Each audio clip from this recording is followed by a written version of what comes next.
In day 2, we're going to start graphing our exponential functions. Before we start, we need to understand what an asymptote is.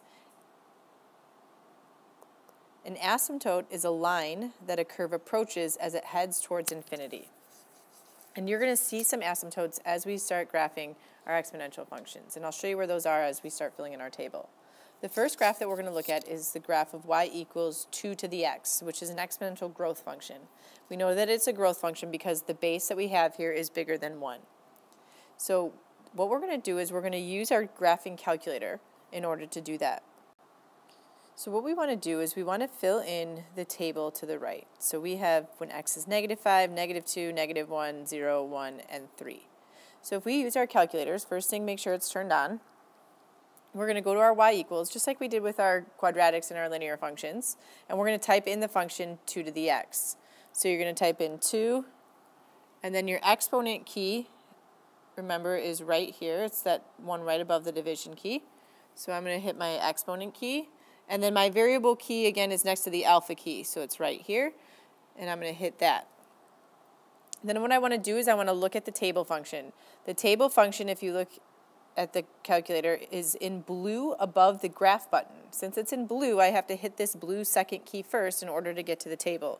So I'm going to hit the second key and then the graph key, and I get my table to pop up. And what I want to do is I want to start with an x value of -5. So I'm going to scroll down to -5, and if I look to the right, I have this number, which is 0.03125, and I'm going to fill that into my table.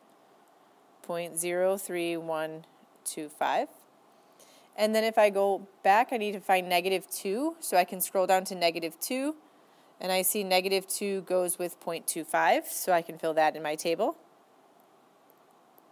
And then if I go to -1, if I scroll down, -1 goes with 0.5, so I can put 0.5 in. And I can use my up and down arrow keys right over here to scroll down in my table until I find what I need.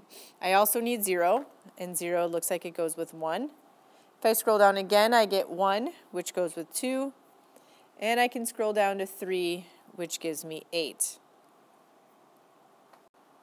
Now sometimes these decimals that we get from our table of values on our calculator might not be exact decimals, and if you try to plug those approximations into ALEKS, it's not going to accept it.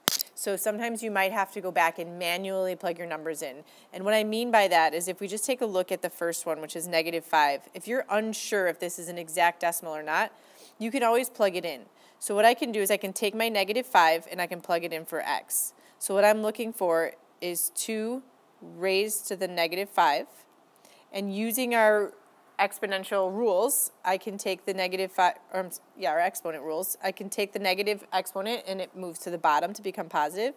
So I have 1 over 2 to the 5th, and then 2 to the 5th is 32, so I can also type this in as 1 over 32.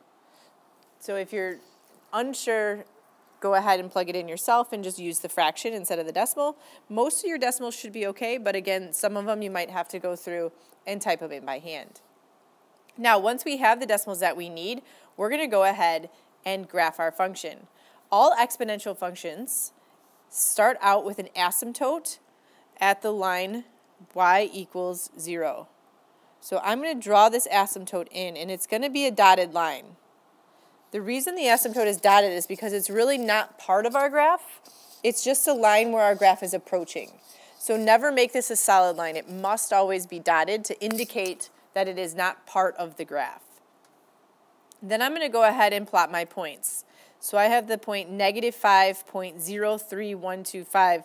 So that's going to be a point very, very close to the asymptote or close to 0. So do your best at approximating. Then I have the point -2.25, -1.5, 0, 1, 1, 2, and 3, 8. Your exponential growth functions will start out very, very close to this asymptote, and it will then get bigger very quickly. So it's going to be curved as we go up, and it's going to continue to go up on a diagonal. It should never It should never come here and then go straight up. It should always come out on that diagonal. And then as you work your way to the left, it's going to get very, very close to that asymptote, but it's never going to touch it. Things I'm going to be looking for as I grade your test is to make sure that your graph does not cross over that asymptote, that it's curved as it's going up, and that it continues to go up and does not turn into a vertical line.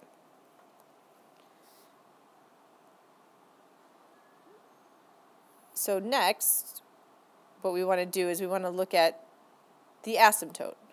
So if I want to state the asymptote, I'm going to take a look at what we have here. And again, we haven't shifted anything. We haven't moved anything up or down. So our asymptote right now is at y equals 0.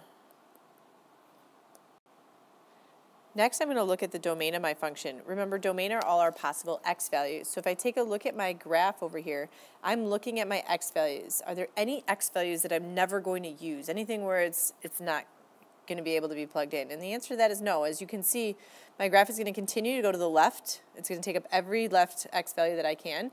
And it's going to continue to go up. And as it goes up, it's going to continue to go to the right. So it's going to take on every single x value. So we could say the domain of our function is all real numbers. And your symbol for all real numbers is what I wrote down first. If we talk about the range of our function, we're talking about our y values. So now we're looking at what y values are we using. Well, this asymptote restricts us to some of our y values. It's saying our y values will never get past this line. So if I'm going from here up, that means I'm not using any of these x values that are below 0. So using your asymptote, it should help you decide what the range is, as they will always go hand in hand. Since our y values are greater than 0, 1, 2, 3, 4, 5, and so on, we can say that our range is y is greater than 0. If you have questions, let me know.